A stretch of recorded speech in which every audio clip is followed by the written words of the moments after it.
Good evening, I'm Josh and welcome to tonight's episode of Current Affair. Qantas Airways is the flag carrier airline of Australia and its largest airline by fleet size, international flights, international destinations, and having employed 30,000 people. They are widely regarded as the world's leading long-distance airline and one of the strongest brands in Australia, claiming to have built a reputation for excellence in safety, operational reliability, engineering and maintenance, and customer service. A series of disputes commenced between the Australian airline and several trade unions of its workers during much of 2011 and the start of 2012. Licensed Aircraft Engineers Union, the Transport Workers Union, and the Australian and International Pilots Union bargained for new enterprise agreements including better wages, greater job security, and working conditions throughout the duration of the industrial actions. Employees' argument consisted of the fact that the unit price of labour differs significantly between airlines, even neighbouring airlines on the same continent, therefore they threatened to strike. Whereas opposing Qantas's main goal was to increase their bottom line by lowering labour costs, specifically on international routes, as Qantas is supposedly losing 200 million a year in this way alone. The airline announced there would be 1,000 job losses. In addition, Qantas announced plans to launch a new airline in Asia and move away from the North Atlantic, which had been the airline's traditional market. These plans were expected to sustain a competitive advantage by increase in market share and maintaining sustainable rate of return to the company to fund investment, maintain job security, and reward investors. This was Qantas's mitigation strategy as a result of the global financial crisis, rising oil prices, and the high Australian dollar. During this time, the workers did not consider this. Qantas stated that they did not have the ability to increase wages because of the current economy had already been significantly impacted upon the cost of their flights, resulting in decrease in income. Therefore, these actions could not be taken as it would further decrease the company in maintaining stability. Chief Executive Officer of Qantas, Alan Joyce, stated, "These three unions are sticking by unrealistic, outdated demands that are going to be damaging to the future of the company and we cannot reach agreement with them." On the 22nd of July, Qantas pilots of international routes began their first industrial action of the dispute, which continued and other numerous strikes commenced through to October. This included on August 16th, Qantas announced plans for 1,000 jobs cut under a restructuring of its international operations, a move met with a firestorm of criticism from unions.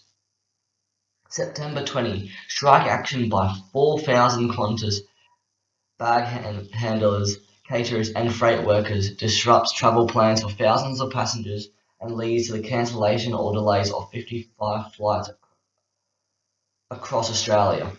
October 10, the embattled carrier is forced to cancel or delay nearly 80 flights, despite aircraft engineers calling off strike action after the airline threatened to withhold pay. October 13, Qantas says it will cut nearly 100 flights a week and ground 5 aircraft for at least a month, as the unions accuse the airline of waging war against workers. October 14th, Australian Prime Minister Julia Gillard tells the airline and unions to sort out their problems. October 29, Qantas takes the drastic step of grounding its entire fleet indefinitely as escalating industrial dispute, a move the unions call a stunning overreaction. This resulted in Qantas taking a controversial step in grounding 118 aircraft around 22 airports in the world. Transport Minister Anthony Albanese expressed frustration, saying, "The government is extremely concerned about the future of Qantas and its workforce, and also the travelling public." This dispute is labelled the most significant industrial relations dispute in Australia's modern history. The industrial actions brought upon various significant issues. The country was impacted upon by the union's action. It was stated that the financial impact of the Qantas grounding has at 80 million so far, with fears that damage could climb as high as 150 million a day if the dispute between Qantas and unions continue. In conjunction, the grounding of flights resulted in people being left stranded in locations due to the dispute. This action affected 70,000 domestic and international passengers caught without warning through the cancellation of 447 flights, starting at 5 p.m.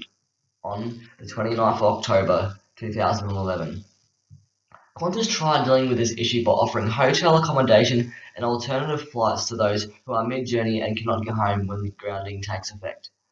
The company also offered refunds and ticket transfers available to passengers whose flights are cancelled.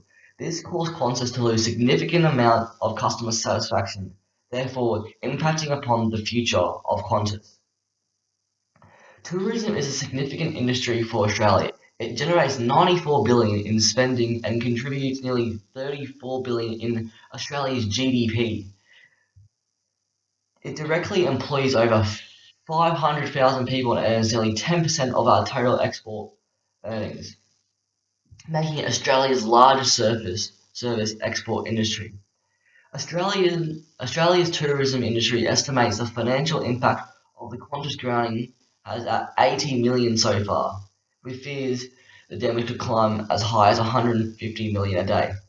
The Tourism and Transport Forum Chief Executive John Lee said the tourism industry simply cannot afford for this industrial campaign to continue. This will have an immediate and potential catastrophic impact on tourism and operators and will threaten the viability of tourism businesses across the country.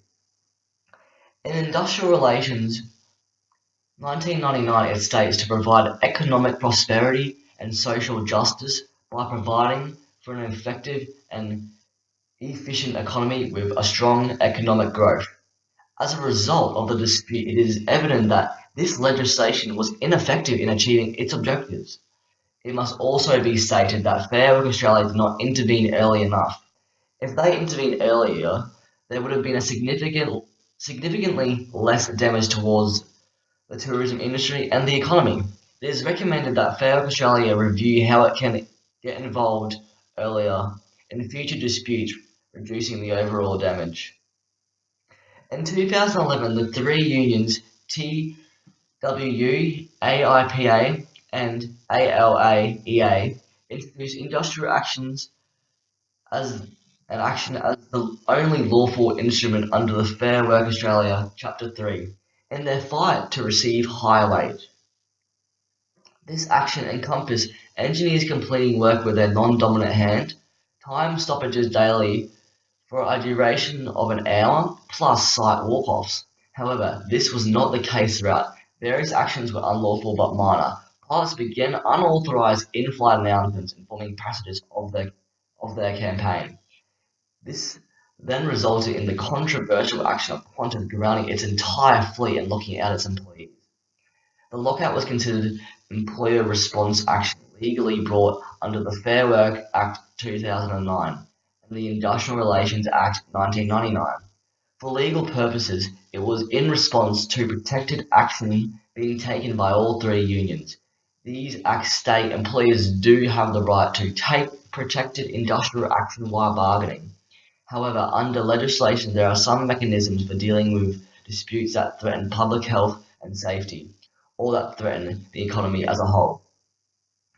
Due to Qantas' size and importance to the economy, that any prolonged work stoppage at Qantas has significant economic consequences due to its substantial share of domestic air travel and the impact it has on the tourism industry in particular. Therefore, on referral by the Australian government citing the dispute as threatening public health and safety of the existing national economy as a whole, a mechanism for dealing with the situation ethically was enforced. Fair Work Australia terminated action under the Fair Work Act 2009, Section 423. The decision of the termination left Industrial relations questioning.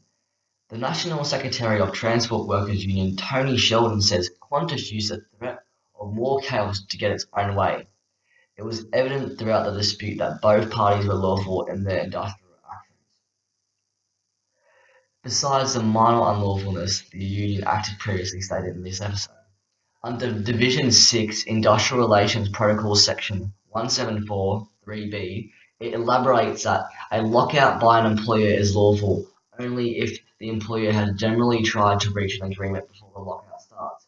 In this statement, the term generally tried is not an effective word choice in avoiding the outcome of a lockout. It is highly suggested that the legislation be changed to a lockout by an employer is lawful only if the employer has excessively tried to reconcile an agreement and Fair Work Australia processes have been used before the lockout starts. This is recommended as it will prevent severe lockouts happening, therefore resulting in less impact on employees' wages. Qantas should import a mitigation mechanism to avoid third-person party unions interfering with the company.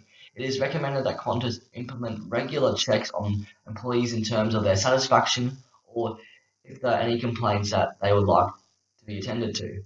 This could potentially be done from an online survey sent to the company. This will ensure communication and further successful bargaining on agreements between Qantas and its employees. Within companies, there should be mitigation strategies implemented such as a dispute/complaint service, which will help communication between employees and employers. It is recommended that a bill be passed that limits employers planning lockouts, such as the Qantas lockout. This can be defined as Qantas style is a lockout in which creates significant social and economic harm. Thus, this bill should be included in the Fair Work Australia Act 1999. Throughout the Qantas dispute, it is evident that the severity of impact from industrial relations can be extremely high. With companies the size of Qantas, it can have severe impact upon the national economy, revenue, and industry. The Fair Work Act 2009 and the Industrial Relations Act 1999 is needed to be reviewed as a result of these errors shown throughout this episode of the industrial relations, having significant impact upon employees and employers. Thank you for watching. See you next time.